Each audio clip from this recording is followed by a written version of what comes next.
Update po sa lagay ng panahon, patuloy na pinapalakas ng bagyong Pepito ang epekto nito sa bansa, kaya't mas maraming lugar ang isinailalim na sa mga wind signal. Ayon sa Pag-asa, may layong 465 kilometers ang sentro ng bagyo mula sa Giwan, Eastern Samar. Taglay ang lakas ng hangin na 150 kilometers per hour at pagbugsong aabot sa 185 kph.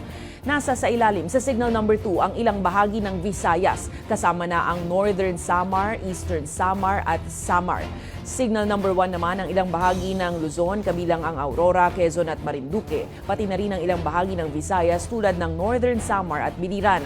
Makakaranas ng malalakas na pag-uulan na magdudulot ng pagbaha sa ilang bahagi ng bansa. Inaasahang maglandfall ang bagyo sa mga susunod na araw sa Bicol o di kaya naman ay sa Northern Samar o Quezon.